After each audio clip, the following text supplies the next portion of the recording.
quiche. I don't know. Yeah. Love a good quiche. I mean, quiche and art. You're hilarious. Hey everybody, welcome back to my channel. So today I am so excited. My sweet friend, Whitney Schlander. Like slander? Schlander invited me into her home today, her beautiful home in Coronado, California. And we actually have a treat for you, totally bonus. She let me take the camera around and film some of the little pockets of the home, and it is absolutely insane. But the reason I wanted to have Whitney on the YouTube channel today is because I just find her totally inspiring. She is an incredible wife, mom, friend, but she's also a very talented artist, and I am just so inspired by you. Thank you. So that's why I wanted to have you on today. This is my first kind of like interview like this, so bear with us, we're just figuring it out. I just thought I'd give you guys a peek into Whitney's world. I think it is so important as moms that we don't limit ourselves and our role based on our own expectations, what we see others doing, what our own mothers did. So tell us a little bit about who is Whitney? Hi, I'm Whitney. I live here in Coronado with my husband and 15-month-old son, Finn. Who is so cute. I appreciate art and I love art, but I do not know a lot about art. I think my creativity comes in so many different other forms where you have certain strengths. I mean, I think you're an extremely creative person, but art, and just explain to me how you got into art. I think I always kind of had this creative bent ever since I was little. I've always loved to work with my hands and just anything creative. And that kind of carried over into college. I was an art major, and then right after that I was able to work in a highly creative field and work for anthropology and be their display coordinator, which awesome. I think feel like really, that's every girl post-college's dream.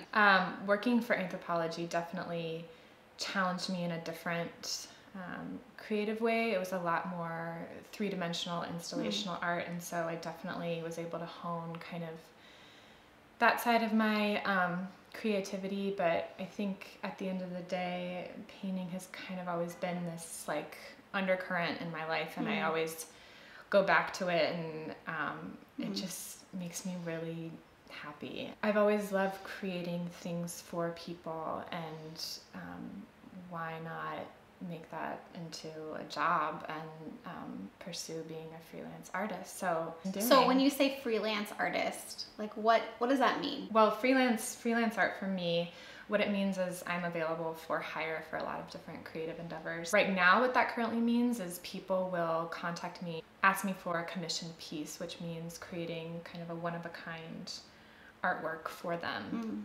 I think with that, coupled with just my desire to love people through creativity, I think that's kind of how I got into it. Is I love to paint, I love to create, I love to do for people. I love to be able to meet this kind of this unspoken need I think people have when they interact with art and see art. I was listening to a podcast the other day, I can't recall which one, but of course I'm listening to a podcast because I'm obsessed. But they were talking about, there was this mom or this woman, she was talking about her passion for creativity and bringing that out of other people. God is such a creative God, and how we are all created in his image, and we're all created uniquely. And I'm gonna actually be then speaking on this subject in a conference in May, about how God uses each of us in our unique creative abilities. Like the way he uses Whitney is gonna be so different than the way he uses me, but at the end of the day, we all have these little creative bugs to give out. Whitney is an extremely creative person, just in the way she carries herself, her home design, her decor, and then her artwork through painting. She's also just a creative friend. She's a friend that after I had my miscarriage, popped over, left a beautifully box of her like popular ginger snap cookies with a simple sweet note, and she just said, I left something on your doorstep.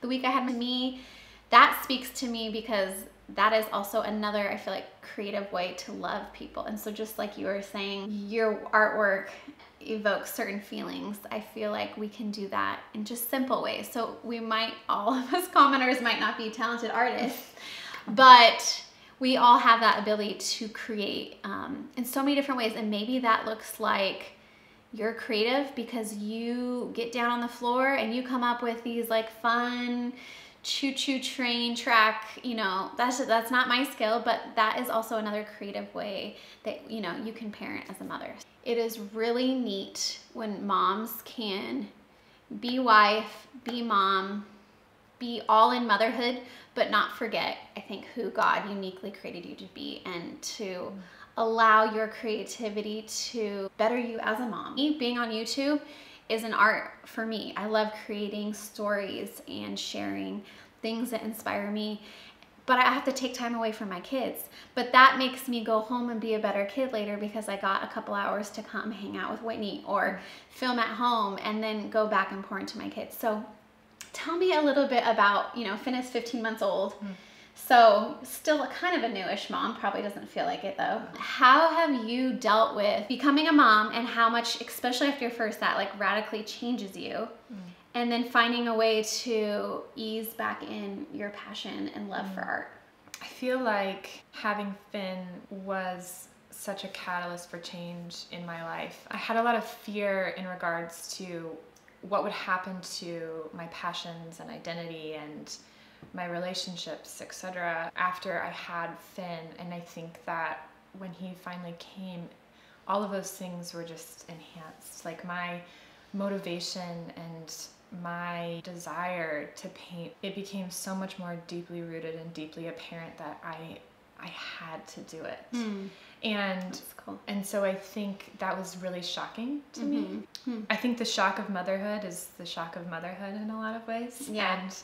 And there's no preparing. No. And you do it, and you have your people around you that you lean on. What does that balance like look like day to day? Like, how do you spend time? I'm curious, and people ask me this all the time. How do you find time to do this? And you just do, right? Yeah. You create it. You do. You find it. Yeah. What were you saying the other day? You find it and you fight for that time. Right, you do. I have a friend who just recently wrote that the time is there, you have to fight for it. One thing that I do that I think is really important for me is that I wake up, you know, an hour or two before everybody else, and I have kind of this sacred quiet time to read and journal and pray and think about the day ahead.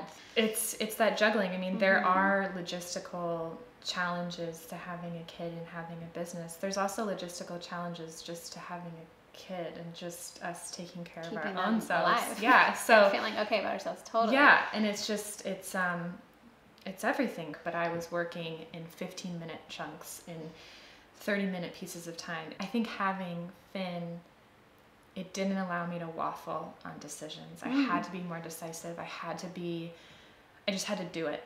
And I think for me creatively, that's actually helped me to not overanalyze or doubt myself, is just to keep moving forward and to keep working through a piece. And it's so much about that process, but I think where I struggle is my own doubt and fear and second guessing. But I think Finn really brought about this confidence, just that like I can. And the art that I really love to create is abstract expressionist, if you will. And I think that that's morphed a lot over time after getting married and having Finn.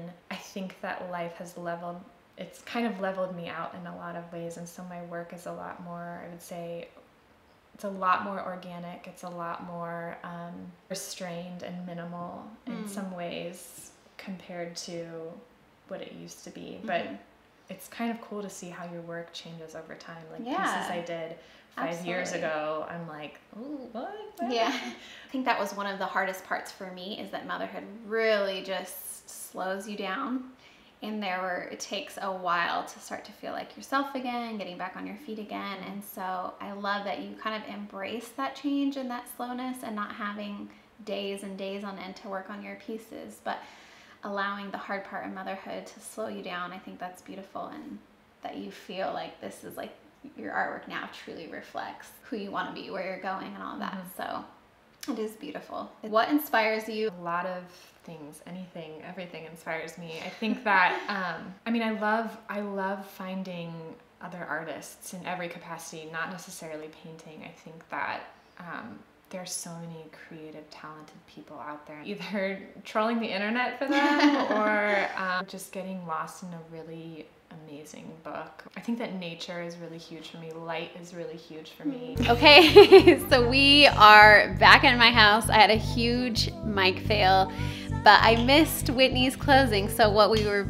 trying to say is thank you so much for letting us inside your home and just talking about life and motherhood and just your creative endeavors as an artist. I think it was so inspiring. So we just want to thank you for that. And where can people find you if they're looking to just be in touch or find out more about where they can get some Whitney originals? Yes, you can go on my website, which will hopefully be up soon. It's whitneyschlander.com. Awesome. And then my email is whitneyschlander@gmail.com. That's awesome. If you need to email me, or you can go to my Instagram page. Okay, I'll link all of that below, so that'll be a quick link if you guys are interested in following Whitney and getting in touch with her. So thank you again. Thank you. And I hope to just have some more inspiring women like Whitney on the vlog soon. So I hope you guys enjoyed today, and we will see you next week. Bye. Bye.